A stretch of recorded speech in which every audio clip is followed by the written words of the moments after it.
یہ حدیث پاک دیکھیے گا، حضرت سیدنا عوف بن مالک رضی اللہ تعالیٰ عنہ اس حدیث کے راوی ہیں۔ نبی پاک صلی اللہ علیہ وسلم فرماتے ہیں میرے پاس فرشتہ آیا، روز دعا مانگتے تھے نا حضور امت کی بخشش کے لیے، تو فرماتے ہیں میرے پاس فرشتہ آیا تو رب کریم نے فرمایا محبوب دو باتوں میں سے ایک اختیار کر لو۔ کون سی؟ کہا محبوب یہاں تو وعدہ کرتے ہیں کہ آپ کی آدھی امت کو بخش دیا جائے گا، یہاں آپ یہ اختیار کر لیں کہ آدھی امت ابھی، اور یہاں آپ سفارش کا حق لے لیں، آپ قیامت میں سفارش کیجئے گا، آپ کا رب آپ کی سفارش کو قبول کر لے گا۔ حضور فرماتے ہیں مجھے اختیار دیا گیا، یہاں آدھی امت کی بخشش کرا لوں فوراً۔ سودے ہوتے ہیں نا بڑے، یہ بھی انوکھا سودا ہے جو رب کریم اپنے محبوب سے فرما رہا کہ یہاں ابھی آپ اختیار لے لیں، آدھی امت بخشی گئی۔ تو رسول کریم صلی اللہ علیہ وسلم فرماتے ہیں میں نے کہا نہیں مالک آدھی نہیں، تو مجھے سفارش کا حق دے، پھر جس کی میں سفارش کروں تو قبول فرما۔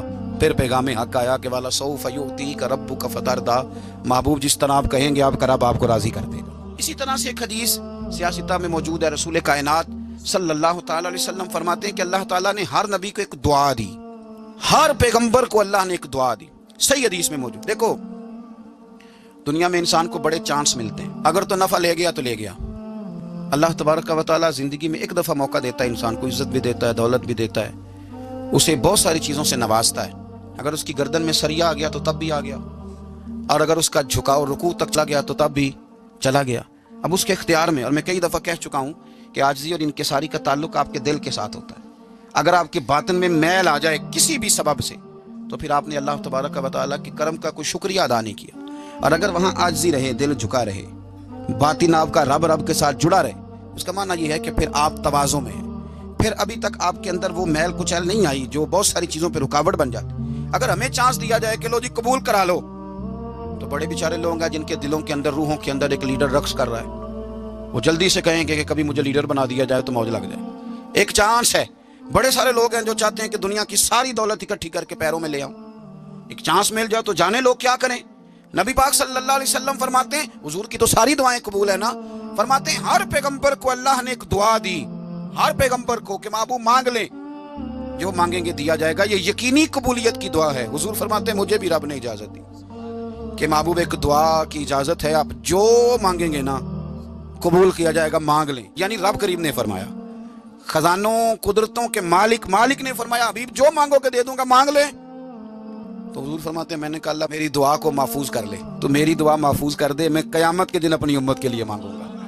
وہ جو ہر نبی کو چانس ملا تھا کہ ایک دعا، میں نے کہا تھا، پھر کہتا ہوں اور رحمت کی امید کرتے ہوئے کہتا ہوں کہ دوزخ میں تو کیا میرا سایہ نہ جائے گا، کیونکہ رسول پاک سے دیکھا نہ جائے۔ صلی اللہ علیہ وسلم نے عدم تشدد کی بات کی۔ یہ حدیث بخاری میں موجود ہے، لیکن اس کا پہلا حصہ ابو داؤد شریف میں۔ ایک بدو آدمی دیہاتی مسجد میں آیا، کیونکہ عرب میں مسجدیں تھی ہی نہیں، اب تو اللہ کے فضل سے ہر آدمی کو مسجد کے آداب کا پتہ ہے۔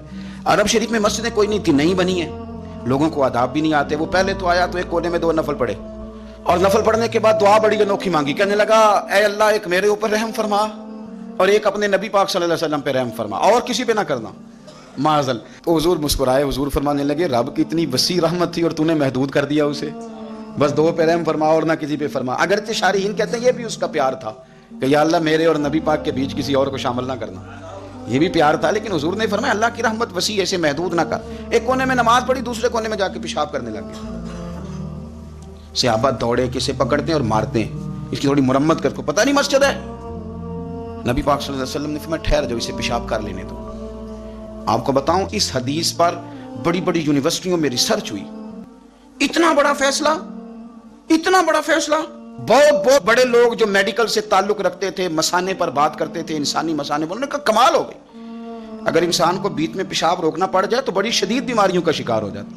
مدینے والے رسول نے بتایا کہ مسجد کا ادب اپنی جگہ پہ، لیکن اس وقت جو کیفیت ہے اس کا رنگ اپنی جگہ پہ۔ فرمایا اسے نہ پیشاب کر لینے دو، اسے مکمل کرنا۔ اس نے پیشاب کر لیا، حضور نے فرمایا جہاں اس نے پیشاب کیا وہاں پانی بہاؤ، دھو ڈالو مسجد کو، اور اس بندے کو قریب بلایا۔ نہ حضور کے لفظوں میں تشدد تھا، نہ انداز میں کوئی جبر تھا، حضور نے اس کو تھپکی دی اور فرمایا تو نے نماز بھی پڑھی تھی، پیشاب کیسے کر لیا؟ مسجد نماز کے لیے ہیں، پخانے اور پیشاب کے لیے نہیں ہے۔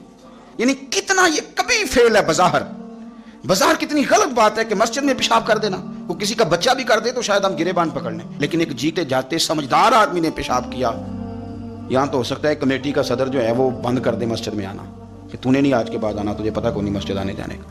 بھائی جو ٹھنڈا اور میٹھا دین میرے رسول پاک نے عطا فرمایا اس کی قدر کرو, اس کو سمجھو.